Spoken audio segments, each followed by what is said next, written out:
तो हमने देखा हरियाणा की लोकेशन के अकॉर्डिंग देखा था ना हमने, जैसे कि लोकेशन कैसे यहाँ पे लैटिट्यूड्स क्या थे, ट्रॉपिक ऑफ कैंसर के आसपास, इससे भी थोड़ा सा ऊपर, थोड़ा ऊपर मतलब ट्रॉपिक से ऊपर क्या पड़ रहा था, सब ट्रॉपिकल। तो देखो इसका क्लाइमेट कैसा, सब ट्रॉपिकल।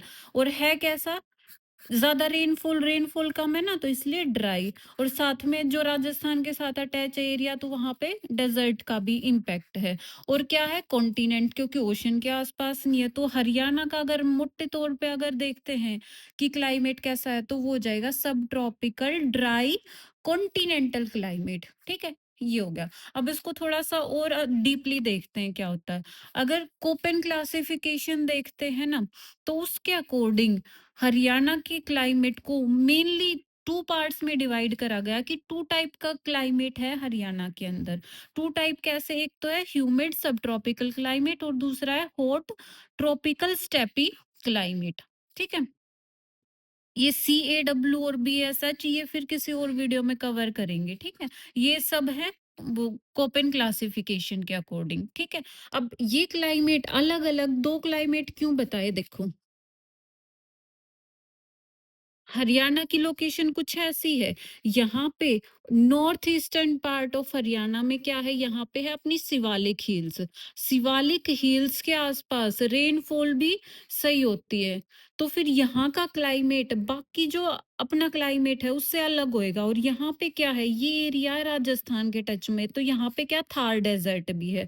तो अलग अलग क्लाइमेट हो गए ना। तो सबसे अलग क्लाइमेट है जो वो ये वाला है, क्या, क्योंकि यहाँ पे है रेनफॉल सबसे ज्यादा। तो एक एरिया तो ये हो गया, रेनफॉल भी ज्यादा है। दूसरा ये है कहाँ पे, अपने को पता है इक्वेटर से थोड़ा सा ही ऊपर तो हरियाणा है। तो फिर उसके अकॉर्डिंग यहाँ पे वार्म कंडीशन भी है। तो उन सब को मिला के क्या हो जाएगा, यहाँ पे ह्यूमिडिटी भी होएगी ना, क्योंकि वाटर अवेलेबिलिटी भी है और टेम्परेचर भी हाई है।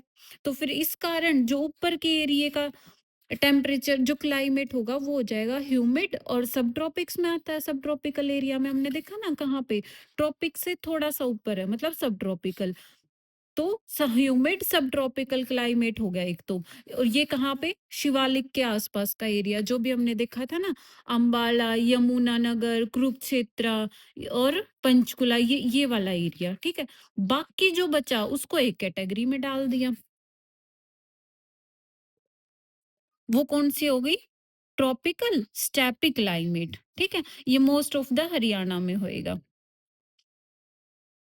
ठीक है, उसके बाद क्या देखते हैं, हमने क्या करा, हरियाणा को डिवाइड कर दिया दो डिविजन्स के अंदर, एक वेस्टर्न एक ईस्टर्न।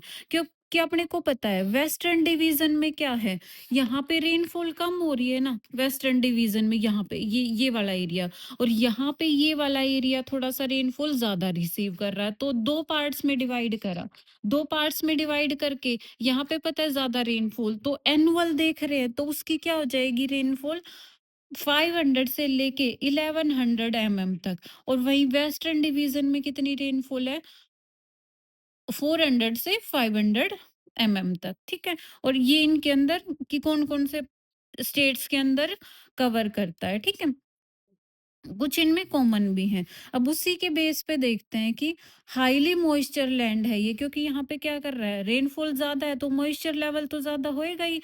और क्या है, अगर इन एरियाज में ही, इन स्टेट्स के अंदर, इन डिस्ट्रिक्ट के अंदर ही अगर रेनफॉल ज्यादा हो रही है, तो फिर एक स्टेट अगर अपने को पिक करना हो कि जहाँ पे जो रिसीव करता है हाईएस्ट रेनफॉल, तो वो हो जाएगा अंबाला। और जो सबसे कम रेनफॉल रिसीव करता है वो अपना सिरसा। और ड्राईएस्ट एरिया, ये दो चीजें थोड़ी सी अलग हैं कि ड्राई, सबसे ड्राई एरिया और रेनफॉल जहाँ पे कम हो, तो वो कौन सा अपना ड्राईएस्ट एरिया अपना महेंद्रगढ़ है। ठीक है, क्योंकि ये कहाँ पे, राजस्थान के टच में, इधर रेनफॉल भी इस एरिया में कम हो रही है। ठीक है, यहाँ पे तो फिर भी सिरसा में मान लो क्या रेनफॉल कम है, पर ड्राईएस्ट नहीं होगा, क्योंकि यहाँ पे कैनाल्स वगैरह हमने पढ़ी थी ना, कैनाल्स वगैरह के थ्रू वाटर अवेलेबिलिटी तो है यहाँ पे, पर ड्राईएस्ट एरिया यहाँ पे हो जाएगा महेंद्रगढ़ में।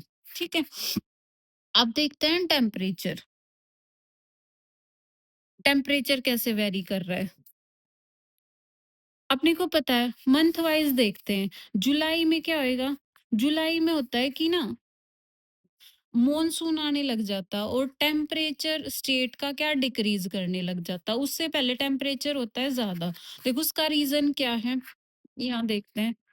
अपने को पता है ये, सपोज करो अपनी अर्थ इक्वेटर, ये 23.5 डिग्री नॉर्थ और इधर है 23.5 डिग्री साउथ। तो अपने को पता है सन की मूवमेंट होती है, एक्चुअल सन नहीं मूव करता, अपनी अर्थ मूव करती है, पर एपरेंट सन की मूवमेंट अपने को अपीयर होती है ना, तो वो कैसे लगता है कि जो sun rays directly perpendicular fall करती है वो इक्वेटर पे करती है, मान लो 21 मार्च को। उसके बाद मूवमेंट शुरू हो जाती है नॉर्थवर्ड सन की, और कब तक होती है? 21 जून। अपना इंटरनेशनल योगा डे भी मनाते हैं ना, क्योंकि जो डे की ड्यूरेशन होती है वो होती है सबसे ज्यादा नॉर्थ हेमिस्फीयर में 21 जून को। अब उसके बाद क्या होता है, उसके बाद सन की मूवमेंट हो जाती है डाउन साउथवर्ड स्टार्ट। आते आते ये फिर 21 जून के चलते 23 सितंबर पे आता है, और बिल्कुल साउथ तक जाता है ये 21 दिसंबर या 22 दिसंबर को। ठीक है। तो जैसे जैसे यहाँ मार्च से जून तक का पीरियड था, उसमें क्या हो रहा था, अपने इंडिया की लोकेशन ये है और हरियाणा के आसपास ये है, तो सन इसकी तरफ और ज्यादा मूव करता जा रहा है। तो इसकी तरफ मूव करेगा तो फिर टेम्परेचर भी तो इंक्रीज होगा। तो इसी पीरियड के अंदर मार्च से लेके जून तक जो भी हरियाणा का क्लाइमेट रहता है, हरियाणा के अंदर जो सीजन रहता है वो होता है अपना समर सीजन, और टेम्परेचर यहाँ पे क्या करता है, इंक्रीज करता है। अब फिर क्या होता है, जून तक का तो ये सिनेरियो था। अब 21 जून के बाद सन क्या डाउनवर्ड आने लग जाता है। जब सन अगर हरियाणा से, इंडिया से बोलो या फिर हरियाणा से अगर दूर जाने लग जाता, तो फिर टेम्परेचर वही डिक्रीज होने लग जाता है। तो फिर वही लिख रखा है कि जुलाई के अंदर क्या होता है, इतने मानसून भी आ जाता है, तो फिर वहां पे क्या होता है, स्टेट का टेम्परेचर डिक्रीज होना शुरू कर देता है। सितंबर अक्टूबर तक क्या होता है कि थोड़ा थोड़ा टेम्परेचर इंक्रीज होता है। उसको हम कहते हैं कि सेकंड सीजन ऑफ समर है। वो किस लिए होता है, वो थोड़ा सा यूं होता है कि मॉनसून का इफेक्ट होता है।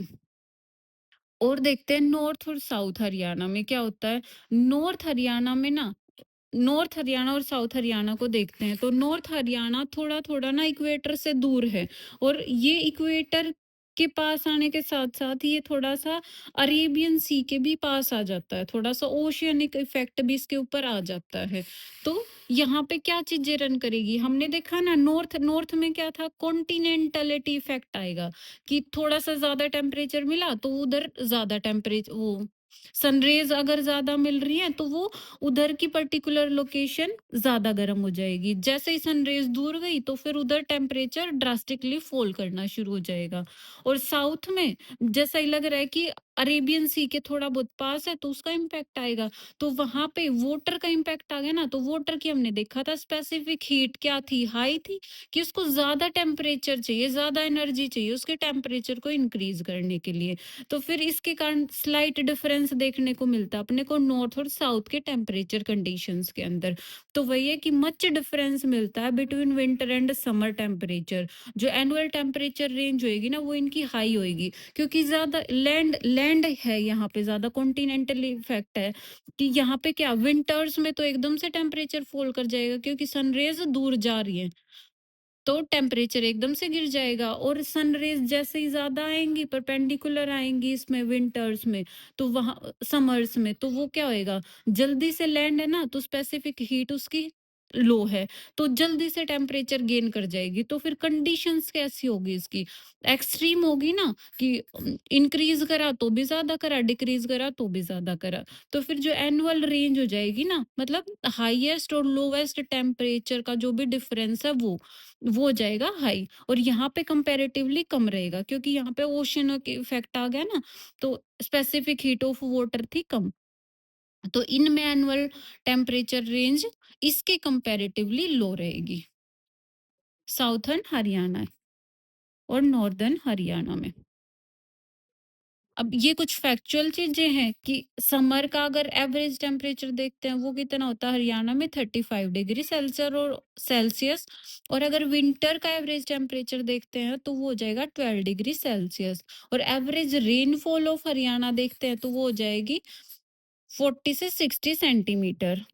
और डिस्ट्रिक्ट ये हम इधर भी देख चुके पर क्या है हॉटेस्ट और कोल्डेस्ट दोनों ही हिसार होंगे क्योंकि हमने देखा ना ये किस पार्ट में पड़ रहा है अप्रोक्सीमेट ये नॉर्दर्न पार्ट में है तो फिर वहां पे कॉन्टिनेंटलिटी इफेक्ट ज्यादा होगा ना तो फिर लैंड पार्ट है उधर लैंड पार्ट में क्या हो जाएगा